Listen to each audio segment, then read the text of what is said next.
बच्चों, let's read the question. For the given aqueous reaction, which of the following statement is or true? Excess of Ki plus K3FeCN whole 6 plus diluted H2SO4 gives brownish yellow solution, which is further treated with zinc sulfate and gives white precipitate plus brownish yellow filtrate, which is treated with Na4S2O3 and gives a colorless solution. Option A. The first reaction is a redox reaction. Option B. White precipitate is Zn3Fe CN whole 6 whole 2. Addition of option C. Addition of filtrate to star solution gives blue color. And option D. White precipitate is soluble in sodium hydroxide solution.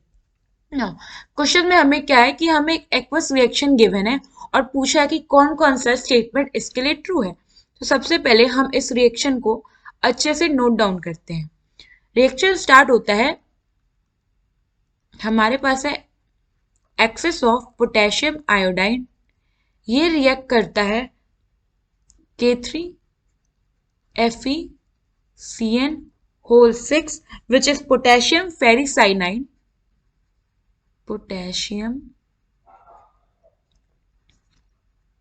ferricyanide plus H2SO4 और ये give करता है एक brownish yellow colour का solution. तो इस solution में हमारे पास होता है Ki3 along with K4Fe, ये कॉम्प्लेक्स है K4Fe in bracket CN whole 6 bracket को aqueous state, Ki3 is also in aqueous state. Now further क्या कह रहा है कि हम इस ब्राउनिश येलो कलर का ये जो हमारा सोल्यूशन है इसको ट्रीट करते हैं जिंक सल्फेट से। तो जब हम इस सोल्यूशन को जिंक सल्फेट से ट्रीट करते हैं तो हमें मिलता है एक वाइट प्रेसिपिटेट जो कि होता है K2Zn3 in bracket Fe CN whole 6 bracket close यहाँ 2 times plus Ki3 along with potassium sulfate. Here यहाँ पे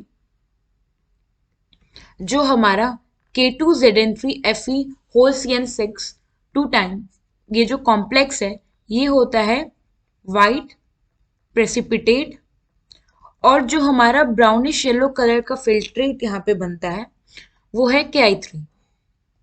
नाउ फर्दर क्या कह रहा है कि इस हम ब्राउनिश येलो कलर के फिल्ट्रेट को ट्रीट करते हैं Na4S2O3 के साथ। तो ये हमने लिया Ki3, इसको फर्दर ट्रीट किया हमने आपका यहाँ पे आप करो प्लस Na4S2O3 के साथ। तो ये फॉर्म करता है आपका Na2S4O6 ये कंपाउंड जो कि कलरलेस होता है। नाउ अब हमारा पूरा जो रिएक्शन था वो कंप्लीट हो गया है। तो हम एक एक स्टेटमेंट रीड करते हैं। पहले स्टेटमेंट क्या कहता है, the first reaction is a redox reaction. तो यहाँ हमारा फर्स्ट रिएक्शन कौन सा है, जब हम एक्सेस ऑफ अमोनिया को ट्रीट करते हैं पोटेशियम फेरिसाइनाइड और सल्फ्यूरिक एसिड के साथ तो हमें मिलता था potassium iodide along with the complex. तो यहाँ पे हम देखेंगे, यहाँ पे जो पोटेशियम आयोडाइड में हमारा आयोडाइड है वो I-1 स्टेट से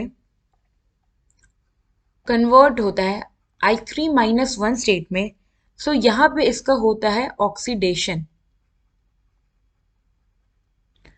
और यहाँ हम बात करें आयरन की, तो यहाँ जो हमारा आयरन है वो +3 ऑक्सीडेशन स्टेट में है, बट इस कॉम्प्लेक्स में जो हमारा आयरन है वो +2 ऑक्सीडेशन स्टेट में। तो यहाँ पे आयरन का हो रहा है रिडक्शन। सो जिस रिएक्शन में ऑक्सीडेशन और रिडक्शन दोनों होता है वैसे रिएक्शन को हम कहते हैं रिडॉक्स रिएक्शन। सो हमारा first statement option A correct है। ऑप्शन बी क्या कह रहा है कि जो वाइट प्रेसिपिटेट बनता है वो है Zn3 whole Fe CN6 whole twice। तो यहाँ हमारा वाइट प्रेसिपिटेट हम सॉल्यूशन में देखें जो तो था, ये था K2Zn3 FeCN whole 6 whole twice. So ये वाला स्टेटमेंट हमारा गलत है क्योंकि यहाँ पे पोटेशियम तो दिया ही नहीं है। Option C, addition of filtrate to star solution gives blue colour. अब हमारा ये जो ब्लूइश यूइश ब्राउनिश येलो कलर का सोल्यूशन था, इसमें कह रहा है कि जब हम स्टार्च डालते हैं, हमारा ये जो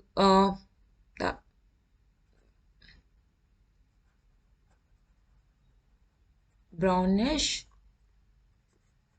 येलो कलर का जो सोल्यूशन था, यहाँ पे होगा येलो, स्टार्च डालते हैं तो ये गिव करता है ब्लू कलर। तो ये स्टेटमेंट सही है ना। ऑप्शन डी क्या कह रहा है कि जो व्हाइट प्रेसिपिटेट है वो सॉल्यूबल होता है सोडियम हाइड्रोक्साइड में। तो हमारा जो व्हाइट प्रेसिपिटेट था वो था K2Zn3 in bracket Fe CN whole 6 bracket close 2 times.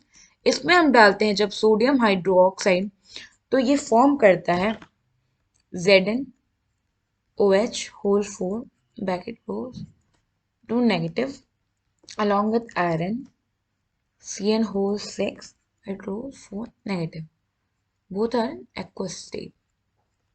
सो हमारी ऑप्शन डी भी करेक्ट है क्योंकि जो व्हाइट प्रेसिपिटेट बनता है वो NaOH में सोडियम हाइड्रो ऑक्साइड में सॉल्युबल होता है।